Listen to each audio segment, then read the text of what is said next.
thanks for staying. Did you guys like the show? Yeah. Woo! It's cool. It's different, right? Yeah. Our social media manager was going to ask a few questions, but then the rain, and she lives an hour away. She sent me questions. So I have some to get us started, but if you guys have any questions, please feel free. Okay, so your show, I'm Nicole. This is Anthony Caporale. Do you want to introduce yourself? I'm Anthony Caporale. Oh, there it is. Woo! Okay, so your show, The Imbibe: A Spirited History of Drinking, was accepted into the New York International Fringe Festival. Was that process similar to that of title of show getting into the New York Musical Theater Festival? Yeah, so first of all joking aside, yes, producer of The Imbibe, which turned out to be a series of off-Broadway musicals, co-producer of The Imbibe, series of musicals, and also you had a show get into Fringe at the exact same time. Yeah. So we both went through the process together. We directed each other's shows and co-produced, and it was eerily similar, right down to we had 3 weeks to write the shows before we submitted them, and we did. We too were lucky enough to be on the front page of the New York Times Arts section. Our pictures too. Yeah, it was quite really cool. spectacular. To wake up to that, and my face was the thumbnail. So I woke up to an email from the New York Times with my face on it, and I was like, oh my gosh, it was insane. Yeah, it was surreal. And then we opened off Broadway, and we ran for 6 years. And so it was lots and lots and lots of similarities, and also lots of struggling with, do we stay true to what we want to do, or do we try and more mainstream it a little bit? But I think we ended up with a show that we were very proud of, and I think was also very unique. It hadn't been done before. It was the history of cocktails and spirits, very science-driven, lots of history, and we served 3 drinks during the show, which at that time people were not even allowing you to bring drinks into the house. And we were actually providing drinks for people. So it was very unique, something that I don't think had been done before. And we were lucky enough to have people really enjoy it, and ended up doing 3 sequels as well over 6 years. So yeah. Lots of similarities. I feel like we didn't really understand. We had done festivals before, right? But there are so many festivals and very small festivals, right? Where you are required to bring 5 people, and so this International Fringe Festival was giant, and we had talked about, what if we don't get in, hilariously, and so I had written a show, and it which was a rom-com, and then Anthony had written The Imbibe, and we were like, well, if we don't get in, we'll still produce them. And he very generously was like, we'll produce yours first. And I was like, but yours is going to be the one that makes money. Let's produce yours. And so luckily, both shows were great, but The Imbibe, it was just something else. And it was something that no one had really seen before. So the Fringe Festival, there were over 200 shows, or 190 or something like that. Yeah, something like that. Actually, I think it was 140 in the show, but 1,200 submissions, or some insane number of submissions. Yeah, so of the 140, we were lucky enough that we got, we had extra press because our title was interesting. It was little things like that. Our title was interesting. And then they picked 5 shows to do an encore series. And so we were one of those. And the encore series was at the Soho Playhouse, which is an off-Broadway theater. And one of the producers there just asked if we would be interested in staying. And that part to us was very different, because in title of show, and that was based on true story, right? So they had this like 10 months of trying to get people re-interested in their show, whereas we were kind of just thrown into it. Right, having no idea what we were doing No whatsoever. idea, no. Yeah, and it was a lot of the same choices. We had, it was 4 people, all a cappella. We were looking to save as much money as we could, try and keep all of our props and costumes were literally like costume shop, Halloween costume kind of thing. And we were like, is anybody gonna buy this? Is anyone gonna? And it ended up being really representative of the style of the show that we then, when we had more resources, we were trying to reproduce a lot of those choices even when we didn't need to anymore because it became what the show was about. Right. That sort of intimacy. They kind of like Godspell, right? Where they Very take Godspell. the costumes out of the box, right? That was kind of what it ended up being. And it one of the questions is how much did we workshop it? Because Title of Show ended up workshopping a lot, right? New York, their festival show was, I think, only like 45 minutes, right? It was short. A bunch of the songs were not in it, including like the entire development medley. But because we didn't have that time, I don't think our show changed that much from Fringe through the end of the 6 years. No, very little. We moved to several different houses, including New World Stages, which is the premier off-Broadway house that we were lucky enough Nicole was able to get us into. I made a call. Yeah, like that, literally, like, hey. He says that, and it's funny, but if you have the money, you pretty much can just call, right? Yeah, you just book the house. Nobody knows that, but it's like you just make reservations, almost like on Open Table, and you can book the house if it's open. It's just really expensive reservation. Yeah, it's really expensive reservation, and then there's so much money. There's so many costs associated with putting on a show that you just don't even think about. Even, I feel like our biggest cost, and most shows' biggest cost, right, are the actors. Absolutely.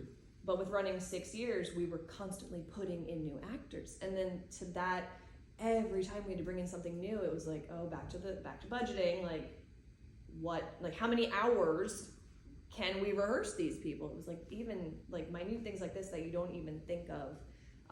Because the other similarity is we played ourselves in our show.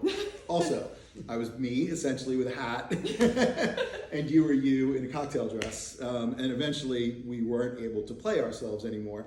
But I think it was 3 years or something before. Yeah, I mean, I started off right away with an understudy just because I had directed the show, and then we started working on. So the Imbibable Spirited History of Drinking was like cocktails history 101. Right, so, but within a year, we created Christmas Rum and Pirates. Rum and Pirates first. Oh, because that makes sense. For Hornblower, because you didn't want to do Christmas carols. That was a bad idea. That is not true. That is not true. Don't listen to me. Okay, so no. I know what happened. I know. Yes. You didn't want to distract us, which was the right call at the time. Yes. Okay. Yeah. I, in that sense, was like, I was definitely more reserved, and Anthony was like, we got this, let's keep going, and I was like, whoa, Nelly, calm down. But I always said I wanted to do Imbibable on a boat, and so one of the cruise lines in New York City asked us to write a show for them, and we wrote Rum and Pirates, which was a blast. We ended up running that every summer for the 5 years. But only one summer on a boat, because putting a show on a boat is not easy. So then we just built a boat on stage. And I always wanted the Imbibable to make money, so I said, let's do a Christmas show. Yes. And that was amazing. Right. That was amazing. We did Christmas Carol Cocktails, where Scrooge learned about cocktails, past, present, and future. After he summoned back the spirits, it was a sequel. But that alone, the Christmas show, I feel like allowed us to keep all the shows running, because it just like Miracle on 34th Street, right? We sold out every show. Christmas Carol Cocktails. Yeah, and people came back every year. It was a tradition. My family came back every year. And then our last one that we ended up running in rep with the Spirit History of Drinking was Day Drinking, the Brunch musical, which was the history of brunch and brunch cocktails. Right. Yeah. So lots of similarities to Title of Show. Yeah. Does anyone have any questions? Yeah. What's your best cure for imposter syndrome? That's a good question. Die vampire. Good, you want to answer that? What was the question? Couldn't hear that. Yeah. What's the best cure for imposter syndrome? Like thinking you're not good enough. Yeah. I still don't have it. Okay. They're like, you guys have seen my resume, right? Aside from what we've done together, I managed an international tour that had a giant budget. I had a pilot option by Lionsgate, and yet when I got this job, I was like, I don't know if I can do it, right? Like, yeah, Anthony can attest to that. I called him and I was like, I can't. I don't even know. They think I'm better than I am, right? Like, so I can't even say, I don't think you ever lose. I don't even think, you know what I mean? I think everyone has imposter syndrome. The only thing, you just have to trust that what you're doing is right for yourself. Yeah, I think having an unreasonable degree of self-confidence and a warped view of the world helps. So, but other than that, I don't think it goes away. I also feel like, having a partner was... Oh God, yeah, that was insane. Because we talk each other off ledges, right? I saw myself through her eyes. That's probably the best answer that I have. When you have a partner that's a good partner, you see yourself reflected in their eyes. And I was like, oh wow, if that's how I think she sees me, then maybe I'm pulling this off for everyone else, right? But no, 100%. Yeah, couldn't have done it. No way. Aww. Yeah, done. We think you're doing a Thank you, Don.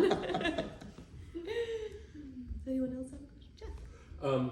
Nick in the show is talking about how he thinks the best way to do stuff is just have good people doing good work,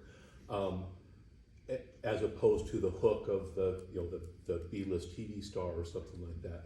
Now, Imbibable has a great hook to it, but how do you balance that? We want to do quality stuff here versus we need the hook to get noticed so that people will put our face on the news. I mean, how did that dynamic between those two poles go in your process? So you speak to something we actually struggle with. So one of the things that we try to do within Bible, we didn't ever really have aspirations for Broadway, but we did have a lot of interest in taking it to television. A lot of interest. At one point, I think we had meetings with 7 or 8 different cable channels, and we spoke with a lot of different producers. And one of the first things that they all said was, we have to bring in a name. And it never felt like it would be authentic to bring, because the whole idea behind the Bible was that it was based on my experience as a teacher. And I literally used the material that I use in culinary school for years and brought that to the stage. So to take someone who had started in a sitcom and have them inauthentically try and teach somebody what we were, because I always said it was Sesame Street with drinks, right? That was sort of my brief, right, on the show, is that it was Sesame Street with drinks meets Godspell. And so we never chose to go that route, but we're not on television, right? So, and I think that you make those choices. And I feel like if we had, let someone else come in and take that role and paste it on a face, the show might have ended up somewhere, but it wouldn't have been our show anymore. It wouldn't have been what we did anymore. So we just chose to continue working on our own with it. So. Yeah, and again, we didn't, because we were catapulted into it, we didn't have really the option to think about that.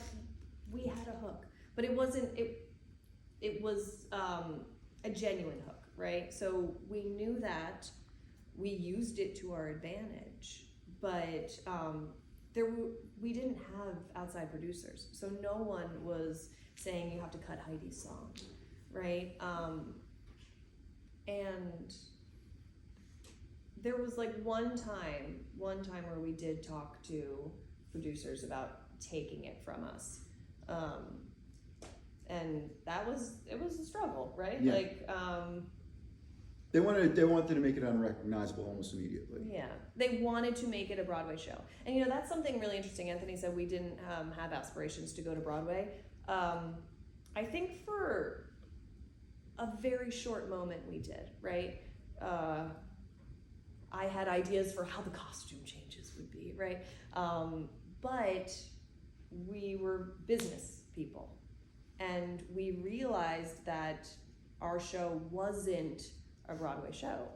It was amazing off Broadway, and it allowed us, you know, the show was interactive light, but like it happened all around the space. So at one point, everyone in the audience was in the front row, and I personally think, so title of show did go to Broadway, right? They ran for 3 months. I personally think had they just stayed off Broadway, they actually would have been more successful. It would have ran for years, probably. Because it becomes this like insidery, culty show. We had people that would tell us multiple times. So I came to New York and I wanted to see 2 shows. I wanted to see a big Broadway musical and I wanted to see something cool. And so I saw Phantom of the Opera and I saw The Imbibe. You know, and that was how we survived. First time somebody tells you that, you're like, whoa,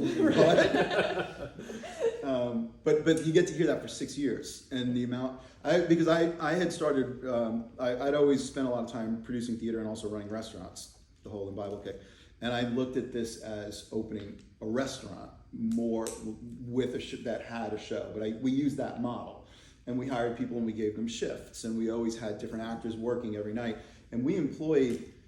Over 50. Over the years? Oh. Well over 100 actors as a regular job in the theater, which is amazing to have. None of them were paying their rent with the Bible, but we had actors working with us for all 6 years. Yeah.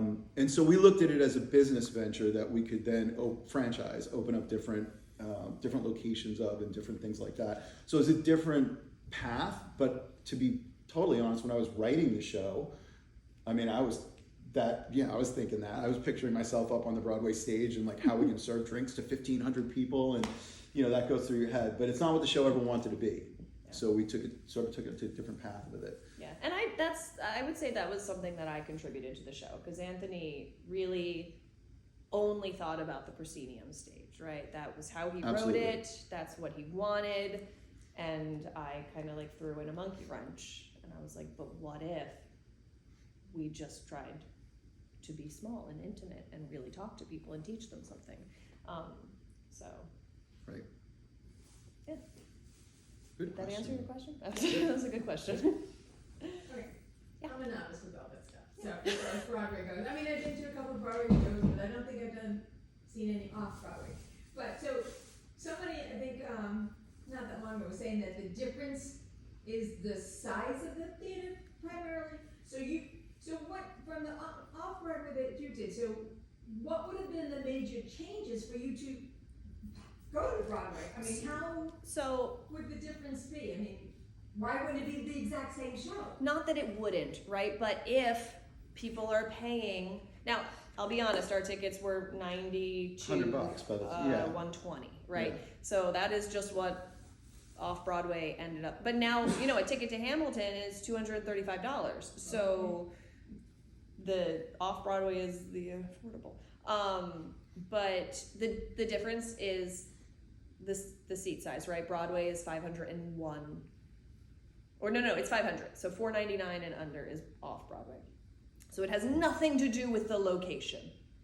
It's literally just the house size. But in that sense, like the New World stages, for example, the 400 seat theater, I remember looking at the numbers once. It was like $14,000 a week in rent, plus $5,000 for maintenance fees, right? So like, that's off Broadway. So that is the kind of, you have to look at. So a Broadway theater, when he says, does anyone have $1 million?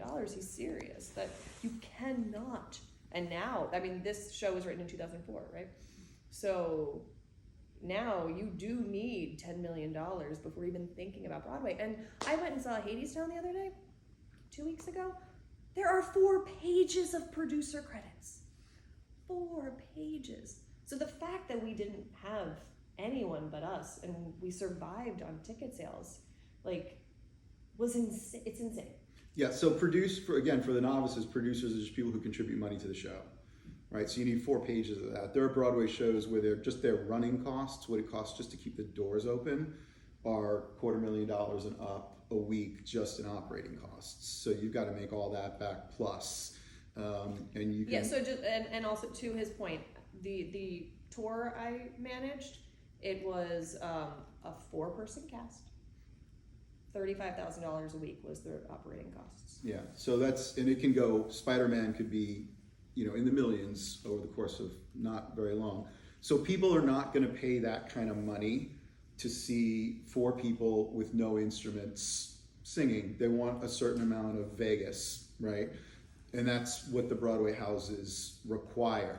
So it's much more important that you see a giant articulated monkey climbing the Empire State Building. Even if you don't like the show, that's worth $50 because you can say you've seen it. It was so cool, that monkey. We saw that It together. was a great monkey, Right. right? Yes, it was a great monkey. But did it have a itself was speedboat?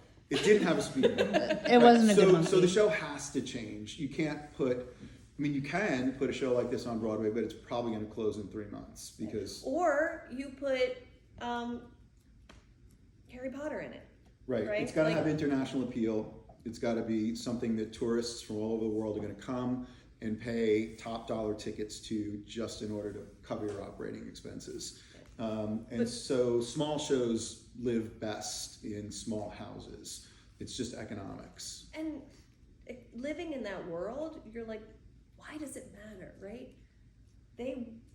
We supported ourselves for 6 years doing nothing but theater. Like, had we tried to go to Broadway, we wouldn't have had that experience. Oh yeah, no, and also there's unions involved. When you get into the equity unions and the musicians unions and things like that, your costs are astronomical. And off Broadway, you don't have to be.